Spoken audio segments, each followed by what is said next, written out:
Welcome. We got a Silent Brief podcast. One episode 207. Took a little break last week, but we're back better than ever. We got week 16, not 15, recap. And also we got a preview week 17. This is Christmas week, so happy holidays, everyone. We're going to go ahead and preview these games since we got some games coming up Thursday, and I think we got our weekend game starting. I think it started last week, but we got another Saturday, Sunday slate of NFL games to go over. So with all that being said, guys, stay tuned.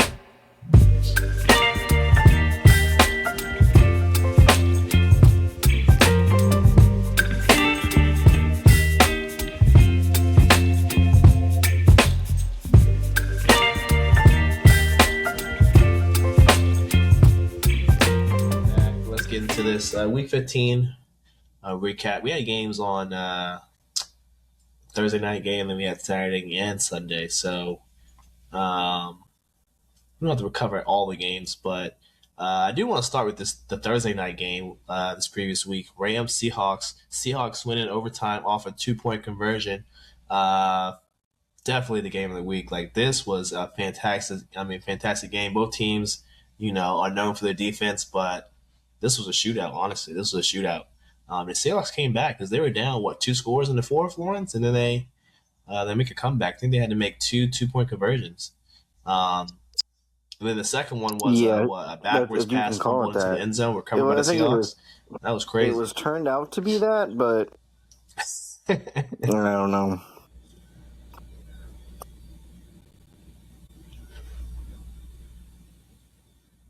Any thoughts on this one? I mean, the Rams. I thought they had this one in the bag. I picked them more before. Goes to how the Seahawks or how the Seahawks came back, but how the Rams blew it. I mean, that is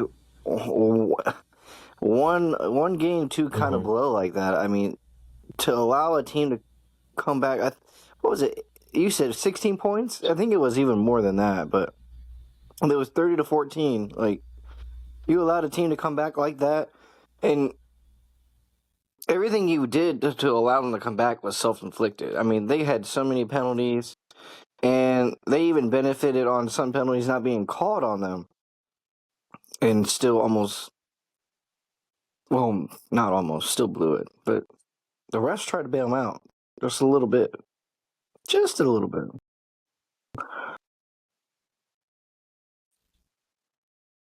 Yeah. Even the refs couldn't help them out.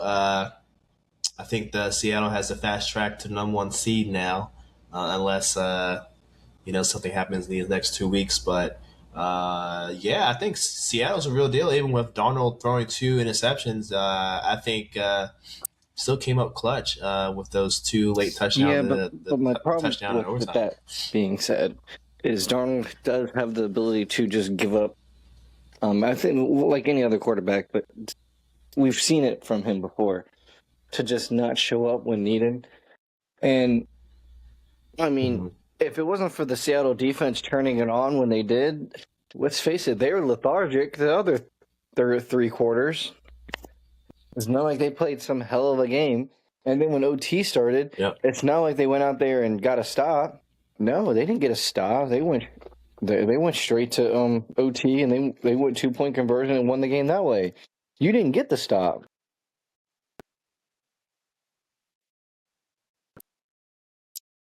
Yeah, this is true.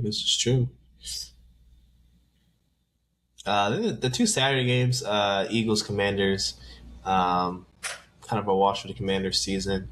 Eagles, at least they clinched the NFC East. First time back-to-back NFC East champions since I think in 20-something years. So shout out to the Eagles. And then the Packers lose to the Bears on the on the last play, right? Caleb Williams making I thought the ball was going out of bounds, but this man made a fantastic throw, and I forget who caught the ball, but he made a good catch, staying in bounds. Packers, Jordan Love was he got literally knocked out pretty early in the game. Malik Willis came in. He plays well. Yeah, he did enough to win. I think their defense, the fact that they made the onside kick to begin with. That defense. Wow. I think it's the fact that people even make onside kicks now. Yep. And they have to go out there and tell you that they're going to kick an onside kick, and it's the only way that the lineup is not the same.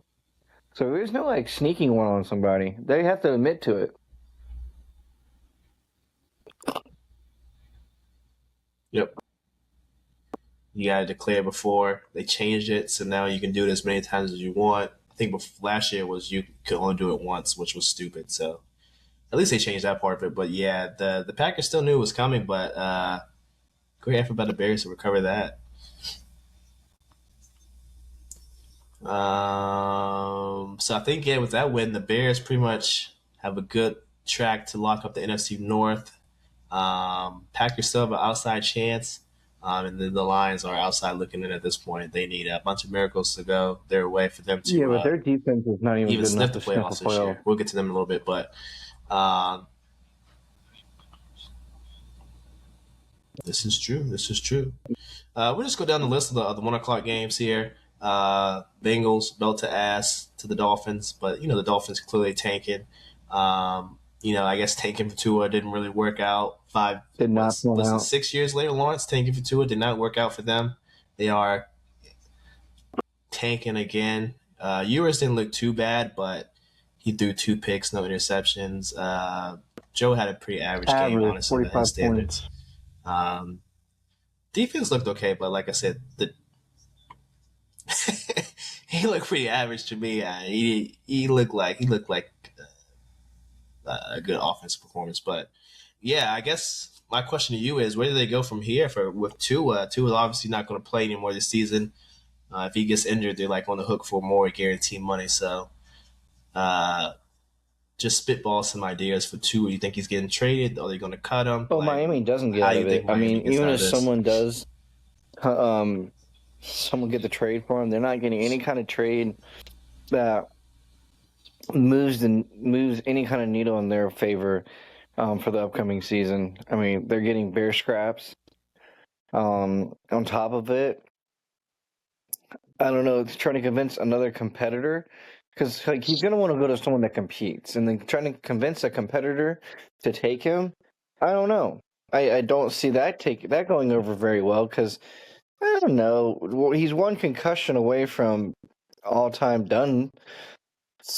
And then, concussions are a dime a dozen nowadays. He won't wear the Guardian cap to prevent any further concussions.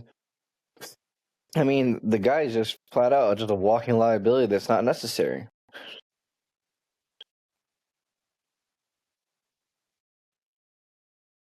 Yeah, this is true. I mean, my one idea, I proposed this to a couple guys at work. I said that, 2 teams should trade problems. And you got a team in the NFC, a team in the AFC. The Dolphins being that team in the AFC should trade their problems away.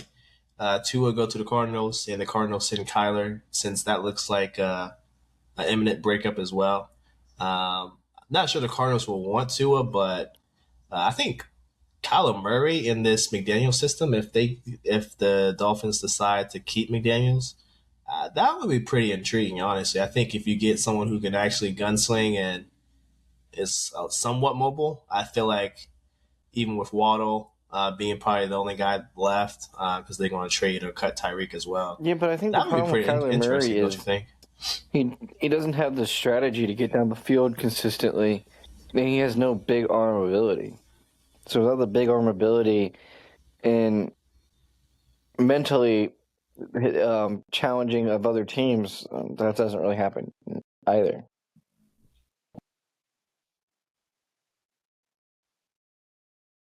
Yeah, those are 2 good points as well. I think it'd be intriguing. I doubt it happens, but I think that might be worth exploring for both teams. But yeah, I think unless the Dolphins commit to paying a massive amount of Tua's remaining salary, I don't think a team's going to bite on the trade. They might just have to eat it like the Broncos ate Russ's contract, which is not a good spot to be in. The Browns, I believe, are next. They gave the Bills some problems. Shador didn't look too bad versus the Bills. James Cook had a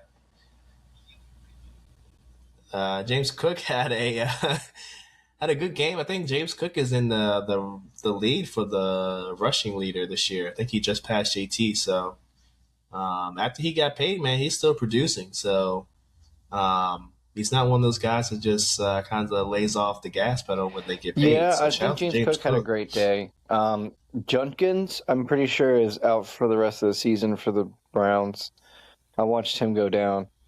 But I don't know. Every time I kept going to that game, for some reason, I almost never saw the Bills with the ball.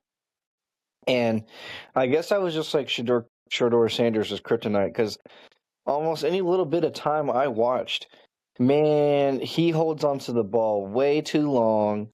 Yeah, half the time he tries to play hero ball.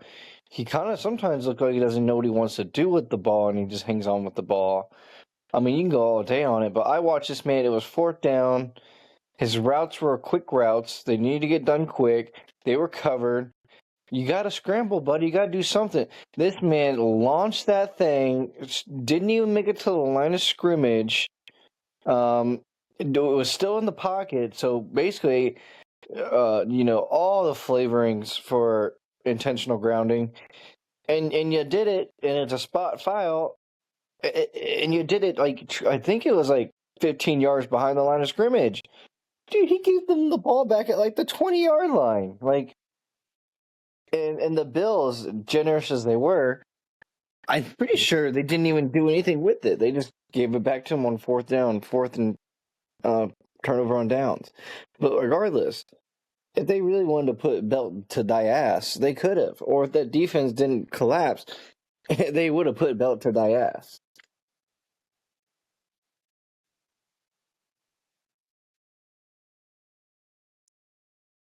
Bills, Browns right there. Chargers, Cowboys, belt to ass. I think it was a competitive first half, but then after that, Chargers came away from that one.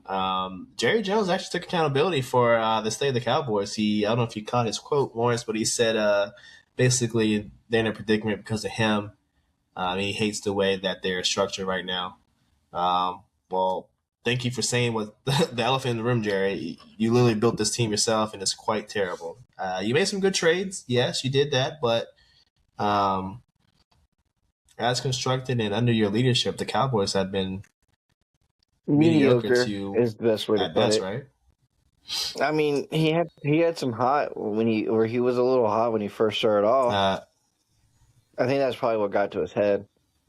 And then over the years, he hasn't allowed a coach to replicate it because every coach in there is just doing whatever needs to be said to have him say yes.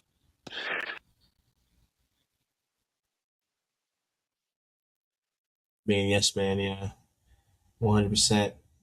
Chiefs, Titans. Without Mahomes, Chiefs look bad. I think even what's his name, the backup. Minshew was the Got backup, hurt but as he well. Who's didn't the play. backup?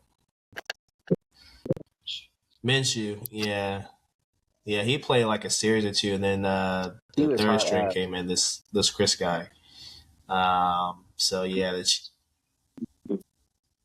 Chiefs are clearly tanking. I still think they're still in the teens with their picks. I don't know how far they can actually tank, but the Chiefs are, they don't have anything to play for. They were eliminated from playoffs last week.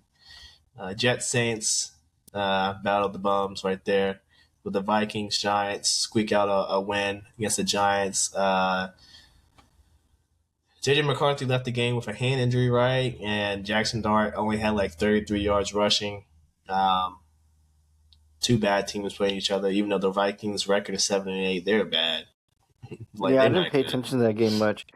I took Justin Jefferson to get a touchdown, and JJ McCarthy got injured so early on that he couldn't get that touchdown. And I don't know. I was honestly blown because he was in one of my touchdown parlays.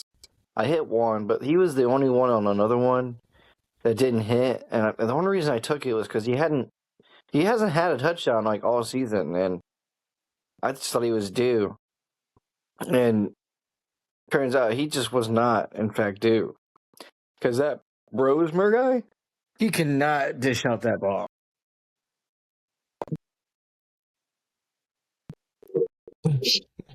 Yeah, he's not good. Neither is JJ. Your Panthers put out a win, 23-20 versus Tampa Bay. Baker threw that late pick while they were driving, kind of sealed that one. I watched bits and pieces Big of this thoughts? one, but we need to play like that all the thoughts? time. Big thoughts? If we can, I don't know. Mm-hmm. Sam Darnold's coming in here next week to the Carolinas to play. If we can't get inside his head and taunt with the idea that we can beat him up on our defensive side, that is per se, I don't think we have much of a chance. And then it's just inevitably coming down to the final week of Carolina versus Tampa Bay.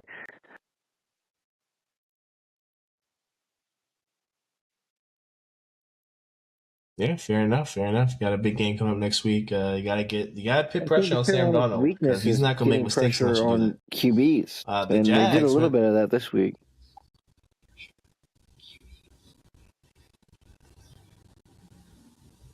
Okay, you gotta keep it up. The Jags keeping it up.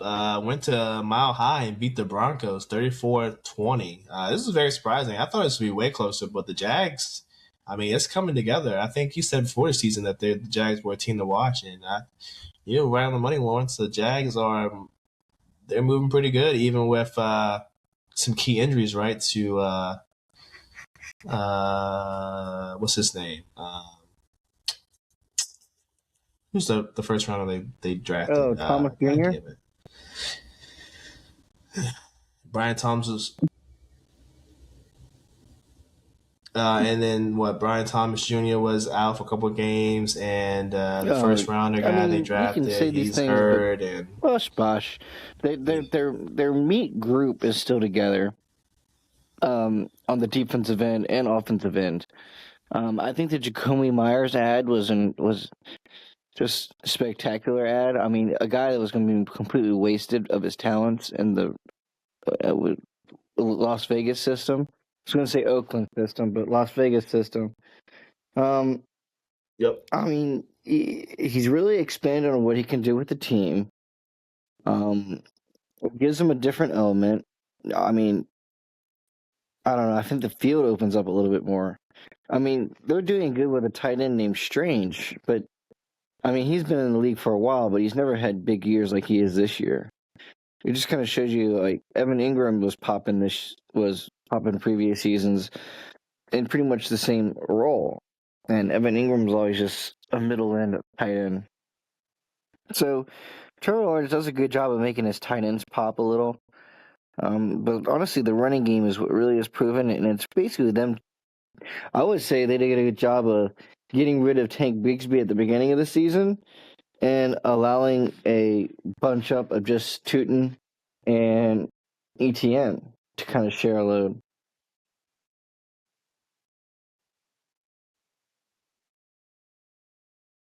Yeah, that was a smart trade for sure. Get rid of a guy that was competing for ETN's job, and seemingly he gets more confidence because he was playing out of his mind at the beginning of the season. I know he's kind of slowing down a little bit now, but beginning of the season, ETN was he was running out of the ball. So shout out to him. Trevor Lawrence, of course, is playing well.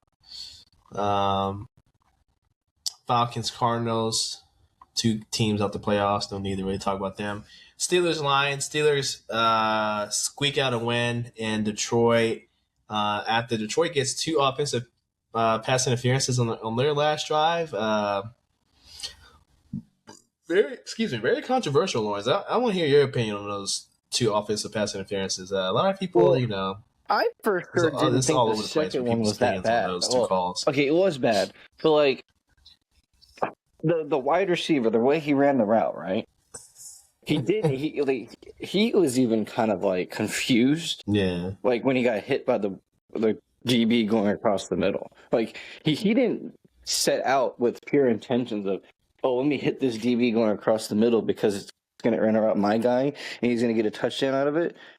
He was like confused that he got bumped because it was just him running his route. He was just running his route. There was no pick play. They caught a guy lacking is what they did.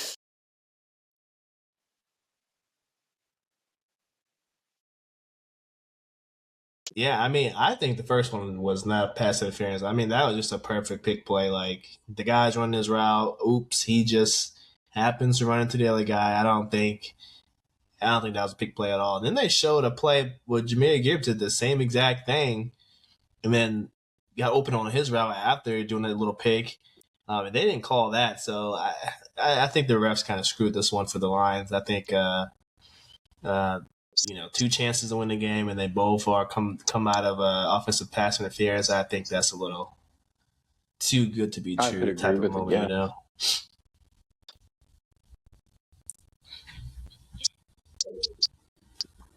I think the Steelers got to win one more game to win the AFC North, and like we said, the Lions are at the outside looking in. I think they're like the 8th or 9th. I think they're the 9th seed now, so they got a lot of hoping to even sneak into the playoffs. They need to collapse out of the and then just Packers. They need the Packers to straight up lose out. Which Jordan Love isn't in this game. Then that's one less game with him. So then that means their final week. Which who does the Packers play the final week? Because that would just change everything. Because I know they probably have to have a Vikings game in there one more, right? So they get the Ravens and then Vikings. So they need one game out of Malik Willis against the Ravens, which the Ravens might not have Lamar.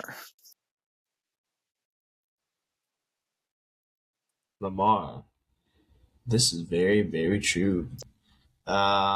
Speaking of that, we'll skip the Texans-Raiders game. But the Patriots-Ravens, Lamar, I think late in the second, like about to go into a halftime, some weird hit and he just landed wrong or got knee in his ribs or something, his back, whatever. But he didn't come back to that series. Huntley comes in and he finishes the rest of the game. So Lamar might not play next week. I don't know his status, but the Patriots were still down and Drake May led them back in the fourth quarter. Along with Diggs and some of those other guys. So, to me, if the Ravens are done, I don't think if you don't have Lamar for next game, I think you're as good as done. I think Lamar is going to try to play just because I feel like people might question him if he doesn't. And I don't know. Yeah. I think it's just more of like a pride and worth thing out of him. Truth be told, that he's going to play. Honestly, I would honestly tell him he should play against the Packers because I feel like he should have against the Packers. He might have a fun time because he doesn't have to worry about the pass rushes as much being an issue anymore. And the Packers we have seen in games be capable of being picked apart.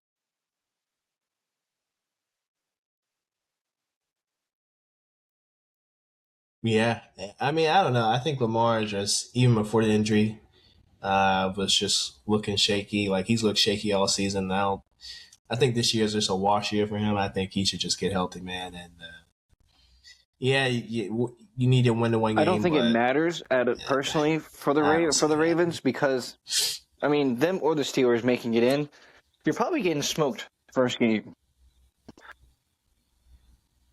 Josh Allen's just going to come in there, and honestly, Lamar, might be a business decision to sit out, just so you don't have to get beat up by Josh Allen on his vengeance tour, because he doesn't have to go through Burrow or Lamar or Patrick.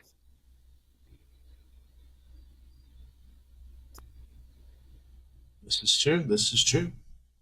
Next week we got, of course, the Christmas Day games. They're trying to take over the NBA, and their little dominance of Christmas. But there's some pretty shite games. We got the Commanders Cowboys in Northwest Stadium. Commanders season is done. They're tanking, and the Cowboys. I don't think any of these games have much purpose other than the Lions game. They don't have much to play for. The Broncos still need to win, but all the Chiefs can do is beat the Broncos, and I don't think Kansas City is even going to have a cover the spread.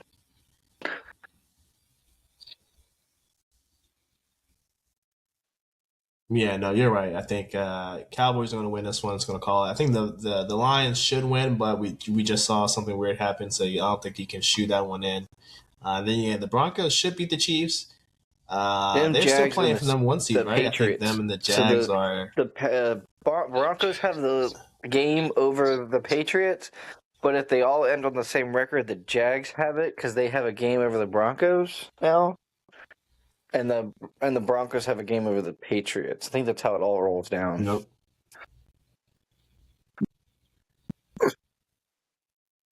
It's really interesting. Number one chase in the AFC. Then Saturday we got Texans Chargers. This is the heavy hitter, right? I don't think the Chargers have a path to the number one seed, do they? I think the Jags Chargers and everyone else simply playing for like an outside chance. Sixth seed in the divisional. Because I don't know, because even then you're still going to be kind of forced between the 7 and 6. I mean, it just kind of, would you rather play the Patriots or would you rather play either the Jags or the Texans? Because Texans or Jags, one of them's coming out. And I think I'd rather go against the Texans than the Jags because Jags, to me, game to game, seem more complete. The Texans, they right now just seem like a defense. They don't have an all-out amazing offense that's killing people. It's just their defense. And their defense keeps them close enough in games that they can win.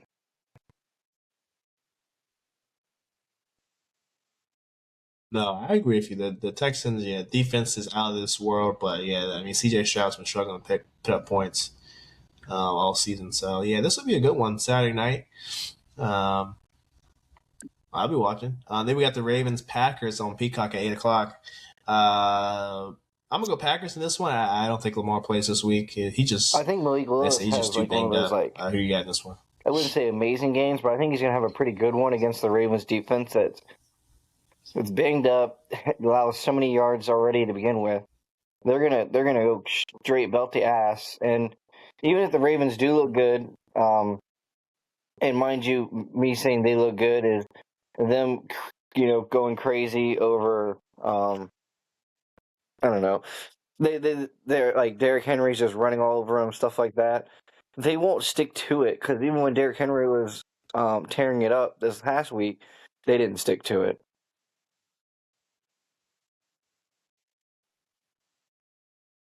Yeah, really weird. I mean, he fumbled once, but after that, his carries just diminished. Like, they didn't really give him the ball. You think you would want to help out your backup quarterback, even if Huntley does know the system pretty well from being there for a long time. You still want to give the rock to someone who's basically unstoppable. Then we got Sunday. Bengals probably beat the Cardinals, even though they should be tanking. I think the Steelers can beat the Browns in Cleveland, but that defense is something. I think Myles Garrett is he's going for that sack record. He might. I think the Browns can definitely cover. The Steelers' offensive line's kind of banged up. Oh yeah, for sure. I definitely can see that coming to a field goal. Saints, Titans, two tanking teams. I'm gonna go Titans just because I feel like the Saints are hitting on all cylinders, and I don't know. The Titans seem week to week like they're getting more, I guess, cohesive. But honestly, I think it's just because they have a coach that is even remotely halfway decent. I mean, the first coach was ass. It was pure ass. Yeah, pure ass. And now they have a coach that actually puts probably game plans together. They seem like they fight for a few quarters, which I feel like they're going to be fighting for a few quarters against the Saints. And then the Titans always seem to put up a lot of points in the fourth, which is the same thing the Saints have been doing. So I think it's actually going to be a decent one to watch. It's just not going to have any meat.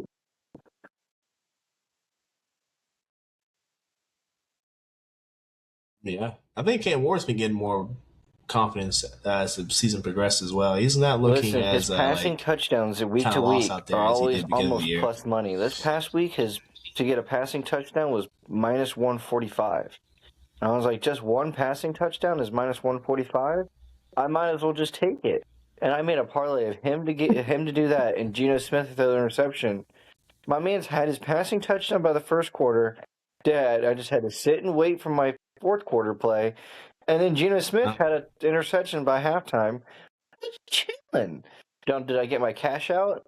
I didn't get my cash out until about like 5 minutes after the Raiders game. But like Gino threw that thing in the halftime. I should have gotten my cash out during the game, but it is what it is. I don't know how you can reverse and undo an interception in the middle of the game, but they probably would have tried to find a way.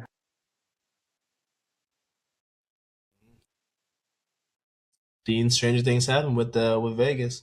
Then we got Colts, Jags. I think Old Man Rivers is starting again. They're not letting Anthony Richardson hit the field again. It seems like I'm going to take he's the Jags. I think the Colts. I think it's in their best interest to get at least 2 out of the next 3. But I think they have a chance tonight against the 49ers. They look good on the first drive, but I don't think they're going to have something to give those Jags because I think the Jags just have a little bit more playing for.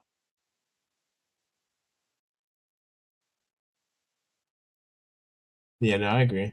Next, we got the Battle of Florida, the Bucks versus the Dolphins. I think the Bucks right the wrong of last week, and then they beat the Dolphins, who are probably going to start Ewers again. Now, Ewers didn't look too bad, but hey, Dolphins don't have much to play for, so I think they'll give the Bucks a little edge. Tua the edge they need. And who you got? There was that ability that Tua could have like one of those half decent games that you could take the call. You could take them here, but no.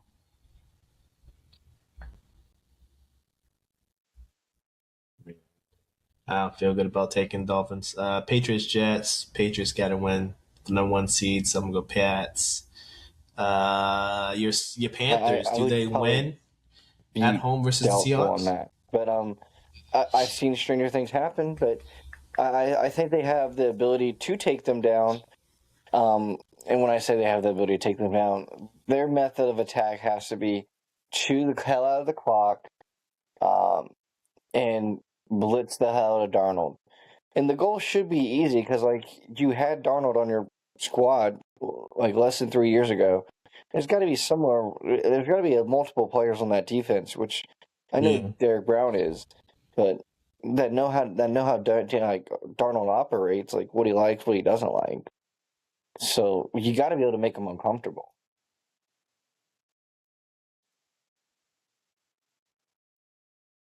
Yeah, no, I agree with you. I think they gotta send. You guys gotta send probably 5 almost every play. You gotta get pressure on him because if you don't, he's just gonna pick you apart.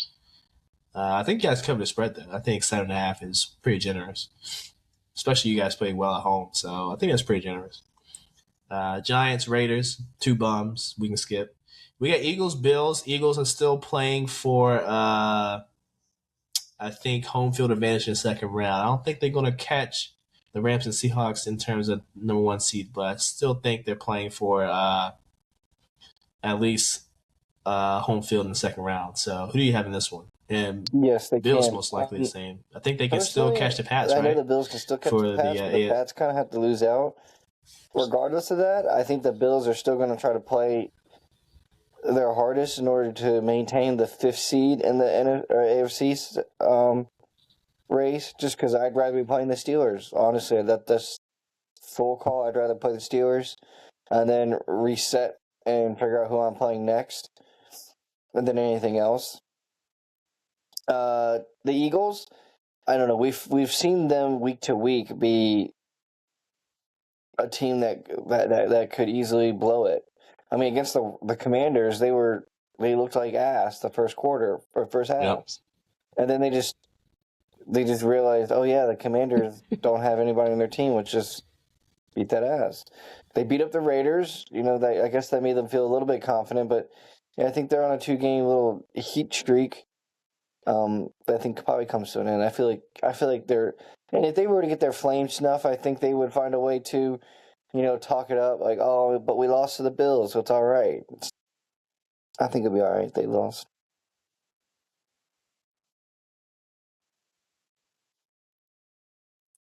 Yeah, I'm gonna go Eagles this one. I think they're getting a little momentum at the right part of the season, right? I think Saquon's had like 80 yards rushing at least the past 3 games. I think he had 100 100 yards versus the Commanders, which I mean isn't saying much, but at least AJ it gives them Brown confidence also had like 8 catches or 9 catches, and he's going to want that on another week-to-week basis. But they got to take advantage on all aspects of that Commanders defense, pretty much. But they will do the same thing against the Bills, so they also the Bears, have a bad defense.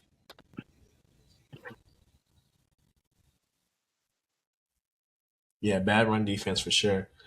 We get the Bears, 49ers. 49ers playing right now versus the Colts, but I think both teams are still playing for potentially clinching the division. I know the 49ers are, still behind the Seahawks and the Rams, but we've seen stranger things happen. Yeah, I think the 49ers are humming. I think they're really slept on. I don't hear the networks. They're not really talking about the 49ers. I think that's the way they like it. I think they make some noise in the playoffs. But the Bears are playing pretty well too. So I think this does come down to a field goal, and I think the 49ers make that field goal at the end. And then we got Rams, Falcons. Rams just need to win if they still want the number 1 seed, but I think they can go on the road and win in the NFC. They've proven that they can do that just a few years ago. So I'm gonna go Rams, but yeah, give me the Rams. I don't think the Falcons are. Who you got this one? I think Rams? After the first half, they have nothing to play for. I think they'll play hard the first half, and that'll gain and get people to give them the respect that they want, and then simply after that, they're okay with that.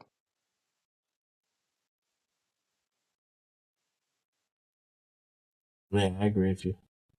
Well, that's all of the NFL Week 17. We got one more week after this, Week 18, and then we got playoffs. Then next week as well, we get the second round of the CFP. Some great games this weekend. At least the Alabama game was pretty good, but the other two were pretty blowouts. Tulane got blown out, and JMU got blown out. So I don't know if you have any thoughts about those, the college football round one, Lawrence, but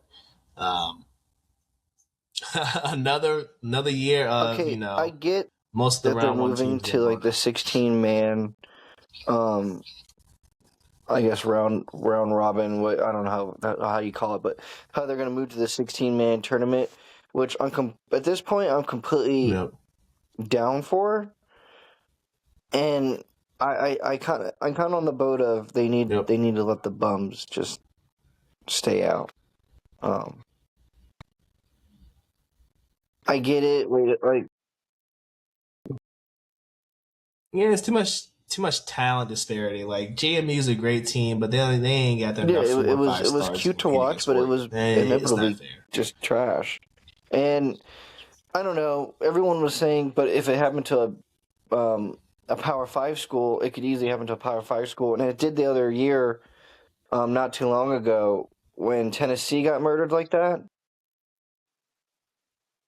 But I don't know. Yep. I think I kind of would rather have seen like a Notre Dame in there. But then I'm also on the same boat with I didn't really want a Texas in there because Texas was 9-3. I don't want Texas in there. He lost 3 fucking games. And then Vanderbilt. Let's be real. Vanderbilt, I guess, deserved it, but like, not really.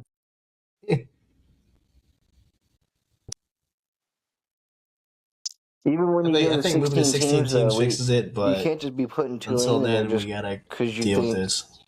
It's the best move. It's just not. Mm-hmm. It's just not. I think even if Tulane is in a top 16 ranked team, I think if you're not a Power 4 school, there should be some type of playoff. I don't know. You really had to prove them that you're worth the nod to see if you really.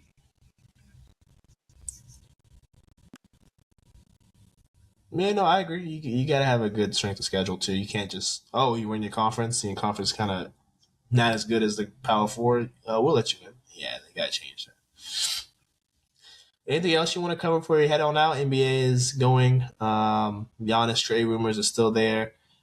Big Zoo is hurt, so I think he's out for at least 3 weeks. But the Clippers are ass, so that's just going to add to their unfortunate, their growing demise, unwilling taking. And they only had their pick. The OKC has their pick, so OKC is just rubbing their hands together. They might have a top 5 pick. They might have 3 lottery picks this year.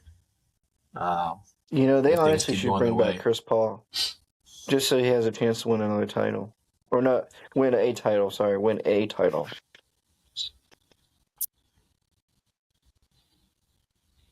Yeah, I think he might go somewhere. The Thunder should pick him up just because he kind of made them not poop when they were in their worst of poops.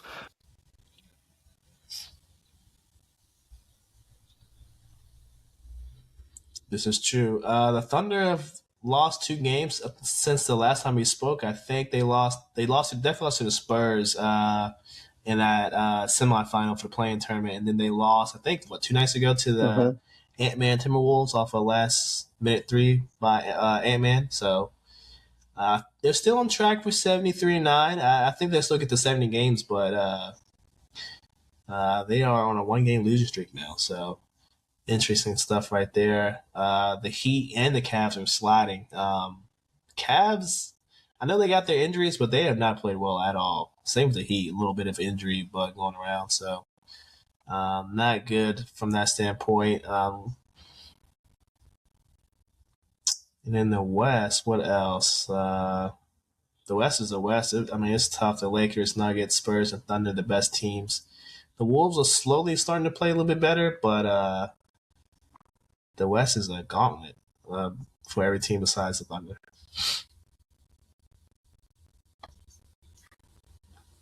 But that's all I got. Lawrence, you have anything else? Yeah, no. I don't think there's any UFC until the New Year's. I'm interested to see what they will finally be on Paramount. Paramount will be like. Nothing really on my end. College basketball, it's about to ramp up soon. We still haven't even gotten into all teams being in conference play yet.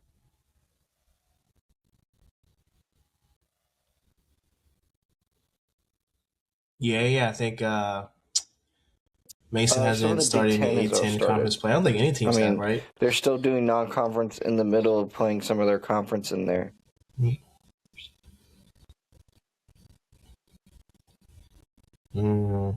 Gotcha. I know Duke just lost their first game to Texas Tech, right? Watched that game. That was cool to watch. Mason sneaked out a win versus Loyola Maryland. Out. Not sure how that game was that close. I think Loyola Maryland's like 4-8, 4-9 now. Kind of gave them a run for their money. A little scary there. I watched a little bit. I don't know if you watched. I was watching more of the football and stuff that was going on that day, but I don't know. I feel like Mason, when teams cover them in a zone defensively, the fact that they crumble like they do, it doesn't. Long-term, season-wise, not good.